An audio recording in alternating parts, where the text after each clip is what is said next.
প্রতাপশালী বাদশাহ জুলকারনাইন বিশ্বজয়ে বের হয়েছেন। পৃথিবীর এ প্রান্ত থেকে ও প্রান্ত তিনি চষে বেড়ালেন। সর্বশেষ যখন সূর্যোদয়ের অঞ্চলে পৌঁছলেন তখন এক জাতির দেখা পেলেন। বহু কষ্ট মুজাহাদা করে তাদের সাথে কথোপকথন করলেন। তারা জানালো ইয়াজুজ মাজুজ নামক দুই সম্প্রদায় দুই পাহাড়ের পেছনে বসবাস করে। প্রায় তারা অতর্কিতে তাদের উপর ব্যাপক লুটতরাজ চালায়। তারা আবেদন করলো এই দুই পাহাড়ের মাঝখানে একটা প্রাচীর নির্মাণ করে দিতে। জুলকারনাইন একটা প্রাচীর নির্মাণ করে দিলেন, লোহার পাতের উপর সীসা ঢেলে, শক্ত মজবুত প্রাচীর। আজকে আমরা জানবো ইয়াজুজ মাজুজ কারা ছিল, তাদের বসবাস কোথায়, তাদের ধ্বংস কিভাবে হবে সেসব নিয়ে। ইয়াজুজ মাজুজ সম্পর্কে কুরআন ও হাদিসের সুস্পষ্ট বর্ণনা থেকে এতটুকু নিঃসন্দেহে প্রমাণিত হয় যে ইয়াজুজ মাজুজ হযরত আদম আলাইহিস সালামের সন্তান। অন্যান্য মানবের মতো তারাও নূহ আলাইহিস সালামের সন্তান সন্ততি।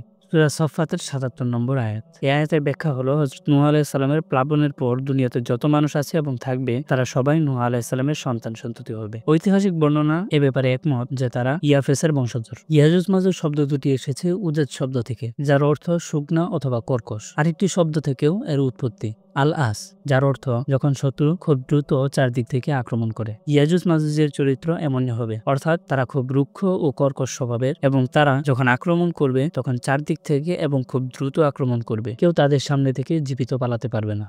ইয়াজুজ মাজুজের প্রাচীর কোথায় অবস্থিত সে সম্পর্কে আলেম ওলামাদের বহু মতামত রয়েছে। তাবারি ও কুরতুবী প্রমুখ বর্ণনা করেন যে তারা তুর্কিদের অন্তর্ভুক্ত একটি জাতি। তাদের অবস্থানস্থল হলো আর্মেনিয়া ও আজারবাইজানের কাছাকাছি অঞ্চলে। কেউ কেউ বলেন তাদের অবস্থান হলো চীনের উত্তরে, আবার কেউ বলেন ককেশাস পর্বতমালার আশেপাশে কোথাও অবস্থিত। একটা প্রশ্ন হতে পারে যে ইয়াজুজ মাজুজের প্রাচীর আমরা কেন পাই না? এর জবাবে উলামায়ে কেরাম লেখেন যে কারো খুঁজে না পাওয়া অস্তিত্বে না থাকার প্রমাণ নয়, কেননা এই আধুনিক যুগেও এখনো বিভিন্ন পাহাড়ি ভূখণ্ডে বা সামুদ্রিক দ্বীপাঞ্চল থেকে নিত্য নতুন এলাকা ও মানব গোত্রের আবিষ্কার হয়, যার খবর পৃথিবী এতদিন জানতই না। তাই হয়তোবা জুলকারনাইনের প্রাচীরটি কোনো পর্বতমালার নিচে চাপা পড়ে গেছে, অথবা তাদের ভূখণ্ড বিশাল কোনো জলরাশি বা বরফাঞ্চলের আড়ালে হওয়ায় আমরা খবর পাচ্ছি না। প্রাচীর তৈরি হওয়ার পর থেকে আজও পর্যন্ত ইয়াজুজ মাজুজরা প্রতিদিন প্রাচীর ভেঙে বের হওয়ার চেষ্টা করে। দিন শেষে যখন এতটুকু চিত্র তৈরি হয় যে এপাশ থেকে ওপাশ দেখা যায়, তখন পরবর্তী দিন বাকিটুকু ভাঙবে বলে চলে যায়। কিন্তু পরের দিন এসে দেখে প্রাচীর আগের মতোই মজবুত রয়ে গেছে। কিয়ামতের আগে নির্দিষ্ট সময়ে তারা প্রাচীর ভেঙে বেরিয়ে আসবে। সমুদ্রের ঢেউ যেরকম একের উপর এক আছড়ে পড়ে, তেমনি তারা একে অপরের উপর হুমড়ি খেয়ে পড়বে। তারা সংখ্যায় এত পরিমাণ হবে যে প্রথম দল একটা সমুদ্র পার হয়ে যাবার সময় এমন ভাবে পানি পান করে নিঃশেষ করে যাবে যে পরবর্তী দল এসে ভাববে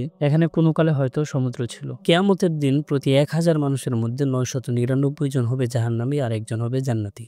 এই 999 জনই হবে ইয়াজুজ মাজুজের বংশধর। মুমিনরা ঈসা আলাইহিস সালামের সাথে আল্লাহর আদেশে তুর পর্বতে আশ্রয় নেবেন। এ সময় ইয়াজুজ মাজুজরা সমগ্র পৃথিবীতে ব্যাপক ধ্বংসযজ্ঞ চালাবে। পরিশেষে এক সময় তারা বলবে পৃথিবীবাসী তো শেষ হয়ে গেল, এবার আসমানের বাসীদের ধ্বংস করার পালা। তারা আকাশে তীর ছুড়ে মারবে, ফেরেশতারা তীরের মাথায় রক্ত মেখে ফেরত পাঠাবেন। ইয়াজুজ মাজুজরা মনে করবে আসমানবাসীও শেষ হয়ে গেছে। আল্লাহর নবী ঈসা আলাইহিস সালাম এবং তার সাথীগণ এই ফিতনা থেকে মুক্তি পাওয়ার জন্য আল্লাহর কাছে দোয়া করবেন। আল্লাহ তাদের দোয়া কবুল করে ইয়াজুজ মাজুজের ঘাড়ে নাকাব নামক এক শ্রেণীর পোকা প্রেরণ করবেন।